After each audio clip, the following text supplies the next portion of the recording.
Hola amigos, espero se encuentren muy bien. Mi nombre es Hugo Rodríguez, soy abogado especializado en temas de cannabis. El día de hoy estoy súper contento de poderles presentar este nuevo proyecto, Estudio Canábico, el canal a través del cual queremos llevarles a todos ustedes información de calidad referente al mundo canábico con la intención de fortalecer la cultura canábica.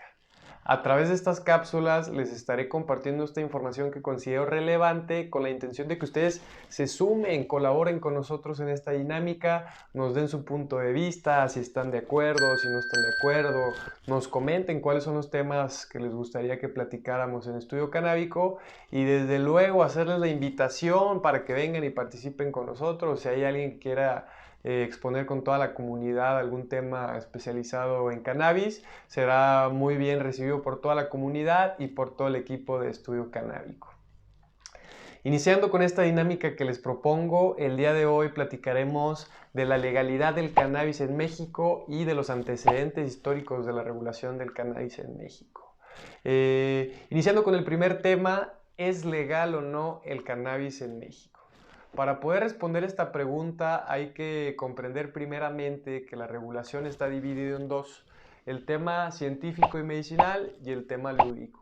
En lo que respecta al tema científico y medicinal, tenemos la excelente noticia que el 12 de enero del 2021 se publicó el reglamento tan esperado emitido por parte de la Secretaría de Salud, a través del cual se establecen las bases sobre las cuales deberá de operar la ciencia y la medicina en su relación con el cannabis, tema que platicaremos en una cápsula específica y que de manera anticipada les comento que el contenido de este reglamento es vasto, es muy especializado y encontramos temas como quiénes serán los profesionistas especializados para poder suscribir cannabis, cuáles son los requisitos para obtener los recetarios para poder suscribir medicamentos con cannabis, cuáles serán los requisitos para establecer los laboratorios para poder hacer las pruebas con cannabis, los requisitos para presentar los protocolos de investigación para poder investigar el cannabis.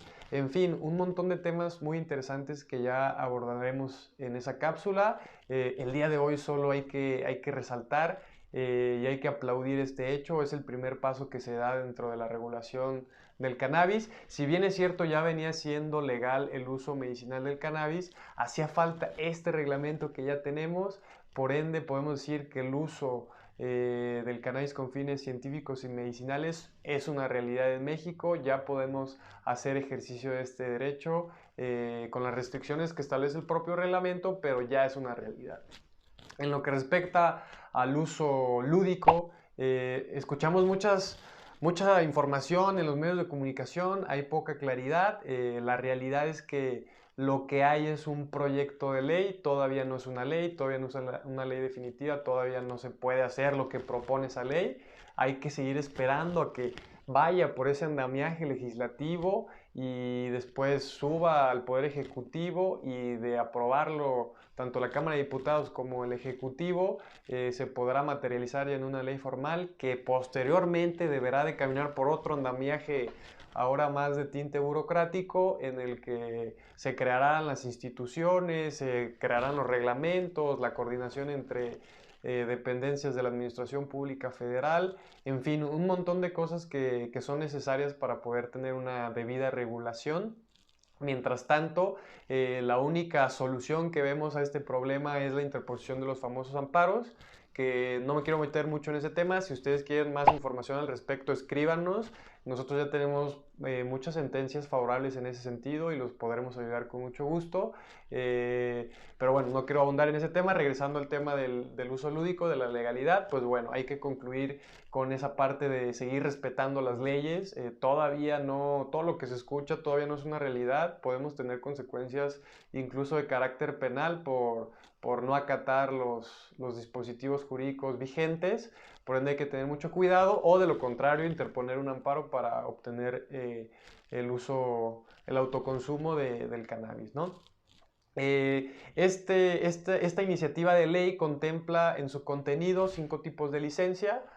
contempla la licencia de cultivo, la licencia de transformación, la licencia de importación y exportación de cannabis no psicoactivo, contempla la licencia para investigación y contempla la licencia para comercialización. Por otra parte, también se contempla todos los requisitos para poder establecer los famosos clubes canábicos, que serán asociaciones civiles, y también vemos el tema del autoconsumo, ¿no? Que se podrán tener hasta 8 plantas si hay 2 adultos o más, 6 plantas si es un solo adulto, va a tener que establecerse un domicilio donde van a estar estas plantas, y bueno, esos son temas que a todos nos interesan y que esperamos que sean una realidad a la brevedad. Mientras tanto, hay que seguir respetando, eso es lo que hay que decir. El cannabis, el uso del cannabis con fines lúdicos no es legal en México al día de hoy. Concluyendo este tema, nos vamos al tema número 2 que les quería compartir. Son los antecedentes de la regulación del cannabis en México. Sin lugar a dudas, debemos de partir de las culturas prehispánicas. Dentro de las culturas prehispánicas, que pudiéramos decir fue hasta 1521, encontramos un uso muy marcado del cannabis de estas distintas formas. Encontramos el uso religioso, ya que en sus ceremonias ellos utilizaban el cannabis y otras sustancias, hay que decirlo, no nada más era cannabis, porque encontraban una razón para poder establecer una comunicación con sus dioses y llevar a cabo sus ceremonias, ¿no? Entonces encontramos el uso religioso, el uso espiritual, ¿no? Encontramos el uso alimentario, ya que la semilla tiene muchas propiedades y la semilla fue incluida dentro de la dieta de las culturas prehispánicas. Encontramos el uso médico, ya que se combatieron muchas enfermedades y muchos padecimientos a través de brebajes realizados con la planta de cannabis. Y por último tenemos el uso industrial, ya que la parte vegetal, digamos el tallo y las hojas, sirven para hacer hilos y para hacer tejidos, que fueron de muchísima utilidad para las culturas prehispánicas. Entonces vemos un uso sin discriminación, ellos eran felices utilizando la planta del cannabis, no tenían ningún problema en ese sentido. Sin embargo, pasamos ya a la llegada de los españoles o el control de los españoles 1521, donde encontramos una prohibición muy marcada que venía a instrumentarse a través de la Inquisición episcopal, que era la institución encargada de sancionar o de juzgar los actos contrarios a la Iglesia Católica, y establecieron con ello lo que sería el control social de las drogas, ¿no? De tinte social porque era a través de la Iglesia, todavía no había una disposición jurídica que así lo estableciera, pero este control social prevaleció durante 300 años. Yo me atrevería a decir que fueron 400, porque todavía ya en el México independiente vemos muchísima irregularidad, como lo veremos a continuación. Entonces, decir que en la época de la llegada de los españoles y durante todo el tiempo que estuvieron en territorio mexicano y su herencia, hubo una restricción total del uso del cannabis, ya que se relacionaba con cosas del diablo, con brujería, e incluso se llegó a catalogar como una herejía, ¿no? Llegamos entonces ya al siglo XIX, donde empezamos a ver que la concepción o la conceptualización que se tenía del cannabis como algo sobrenatural, porque se relacionaba con el demonio, se relacionaba con la comunicación con los dioses, empezamos a adoptar ya conceptos más apegados a la razón, más apegados a la ciencia. Las autoridades empiezan a quitarle esa parte inexplicable a la planta para poder reconocer las propiedades químicas de las drogas, ¿no? Ya también empieza a existir todo el tema de lo que es una droga, lo que el Estado considera que le hace daño al cuerpo. A pesar de que ya se empiezan a tener estos destellos, seguimos arrastrando la cobija, seguimos con esta ideología establecida por la Iglesia Católica, en donde se establece lo que son las conductas antisociales que provocan la degradación de la raza, un concepto que también surge en este siglo. Entonces tenemos todo un cóctel de cosas en este siglo, además de toda la inestabilidad que hubo en el país. Encontramos ya el criterio de salubridad, ¿no? En los conceptos de salubridad, los conceptos de salud pública, los conceptos de degradación de la raza, los conceptos de drogas, todos estos se desarrollaron en este siglo.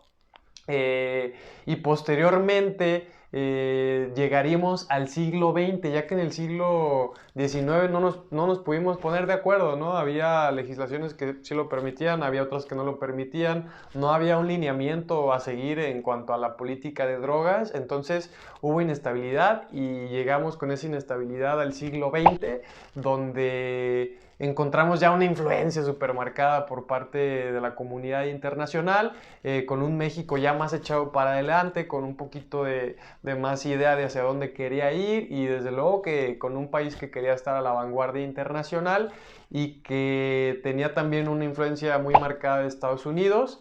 Y Estados Unidos fue un país que estuvo en contra o más bien pretendió incluso prohibir el cannabis a nivel mundial. Esto ocurrió en la Convención de La Haya de 1912, donde todos los países pues, no estuvieron de acuerdo, sin embargo la postura de Estados Unidos fue clara, ¿no?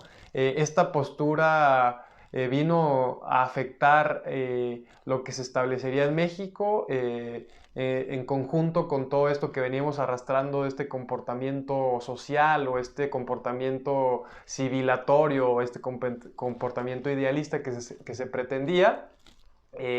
Y con ello, en 1920, la primera prohibición a nivel nacional del cannabis en México.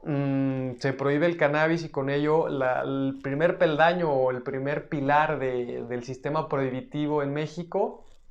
Sistema prohibitivo que ha tenido consecuencias fatales y que ahora en el siglo XXI venimos a reconocer esas consecuencias fatales, que los consumidores no han disminuido, el crimen ha aumentado, el crimen organizado, o más bien el tráfico de drogas y el crimen organizado han incentivado la comisión de otro tipo de delitos que no tienen que ver propiamente con las drogas. Entonces nos damos cuenta que este sistema ha fallado y no está dando respuesta. Y muchos países ya empiezan a migrar a otro tipo de sistemas, en este caso un sistema regulatorio donde no haya tanta restricción o tanta opresión, que haya un poquito de más libertades, este reconocimiento de las libertades que tanto se ha peleado por ellas a través de la historia. En el siglo XXI, en lo que respecta a las drogas, parece ser que empezamos a darle más apertura y el cannabis no se escapa de ello.